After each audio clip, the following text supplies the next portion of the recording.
बेंगलुरु के रेस्टोरेंट्स ने स्विगी और जोमेटो को क्यों 15 अगस्त तक की मोहलत दे दी है? और अब ये सवाल उठ रहा है कि क्या फूड डिलीवरी का पूरा कारोबार बदल सकता है?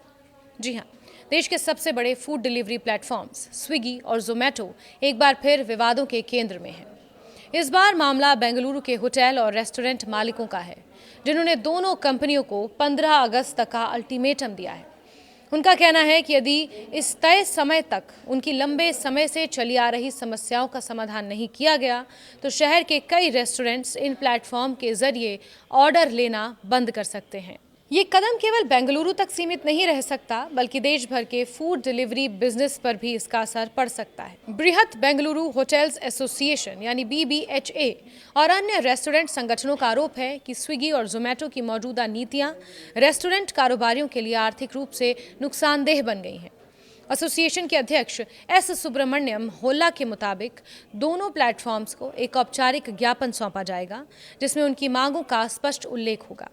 यदि 15 अगस्त तक लिखित आश्वासन और ठोस कार्रवाई नहीं हुई, तो रेस्टोरेंट्स सामूहिक रूप से इन प्लेटफॉर्म्स का बहिष्कार कर सकते हैं। यानी कि अगर मांगे नहीं मानी गई, तो बेंगलोर में स्विगी और जोमेटो आपके खाने की डिलीवरी ऑर्डर्स लेकर नहीं आएंगे और आप उन ऐप्स के जरिए अपने फेवरेट रेस्टोरेंट से खाना ऑर्डर नहीं कर सकते।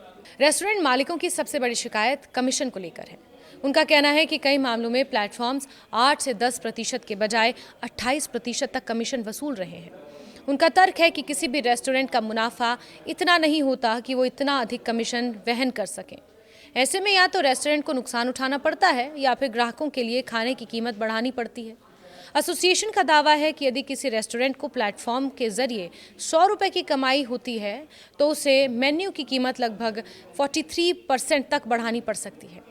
रेस्टोरेंट मालिकों की नाराजगी केवल कमीशन तक सीमित नहीं है। उनका कहना है कि ग्राहक की शिकायत आने पर कई बार प्लेटफॉर्म्स बिना रेस्टोरेंट का पक्ष जाने सीधे भुगतान से राशि काट लेते हैं। इसके अलावा यदि खाना तैयार होने के बाद ग्राहक ऑर्डर रद्द कर देता है, तो उसकी भरपाई भी रेस्टोरेंट को नहीं मिलती। कारोबारियों का कहना है कि इसमें उनकी गलती नहीं होती, फिर भी पूरा नुकसान उन्हें ही उठाना पड़ता है। एक और बड़ा मुद्दा पेमेंट सेटलमेंट का है। रेस्टोरेंट्स का आरोप है कि उन्हें जो भुगतान मिलता है उसमें अलग अलग मदों में कई तरह की कटौतियां की जाती हैं, लेकिन उनका स्पष्ट और विस्तृत विवरण नहीं दिया जाता। इससे खास तौर पर छोटे और मध्यम रेस्टोरेंट ये समझ नहीं पाते कि आखिर किस वजह से कितनी राशि काटी गई। उनका कहना है कि उन्हें पूरी पारदर्शिता के साथ विस्तृत सेटलमेंट स्टेटमेंट मिलना चाहिए, ताकि हर कटौती का हिसाब समझा जा सके। रेस्टोरेंट एसोसिएशन ने यह भी आरोप लगाया कि कई बार स्विगी और जोमेटो उनकी सहमति के बिना डिस्काउंट कैंपेन और प्रमोशनल ऑफर चला देते हैं। इन ऑफर्स का आर्थिक बोझ अंततः रेस्टोरेंट्स पर ही पड़ता है। इसके अलावा ऐप पर बेहतर विजिबिलिटी और विज्ञापन के नाम पर अतिरिक्त शुल्क लिया जाता है।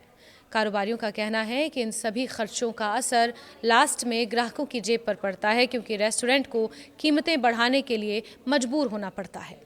एसोसिएशन की मांग है कि एक तरफा अनुबंध की शर्तों को बदला जाए और प्रत्येक रेस्टोरेंट के लिए एक समर्पित रिलेशनशिप मैनेजर नियुक्त किया जाए, ताकि समस्याओं का समय पर समाधान हो सके।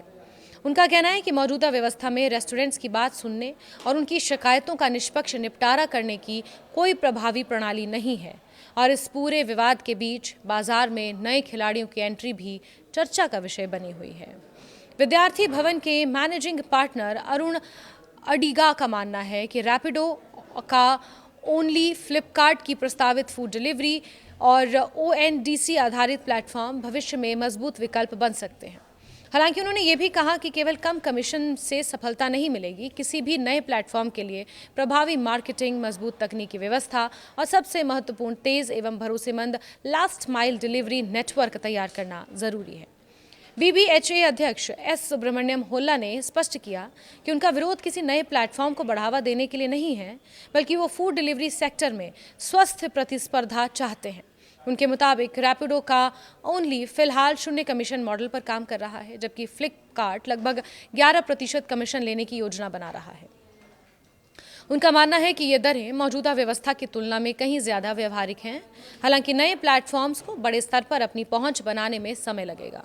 गौरतलब है कि BBHA पहले ONDC के साथ भी जुड़ चुका है और ग्रोथ फैल्कन्स के माध्यम से कई रेस्टोरेंट्स को इस सरकारी नेटवर्क पर लाने की कोशिश की गई थी, लेकिन ये पहल अपेक्षित सफलता हासिल नहीं कर सकी। अब सबकी नज़र 15 अगस्त की समय सीमा पर टिकी है। यदि स्विगी और जोमेटो रेस्टोरेंट संगठनों की मांगों पर सहमति नहीं बनाते हैं, तो बेंगलुरु के रेस्टोरेंट्स वास्तव में इन प्लेटफॉर्म्स का बहिष्कार करते हैं, तो इसका असर लाखों ग्राहकों, हजारों डिलीवरी पार्टनर्स और पूरे ऑनलाइन फूड डिलीवरी उद्योग पर पड़ सकता है।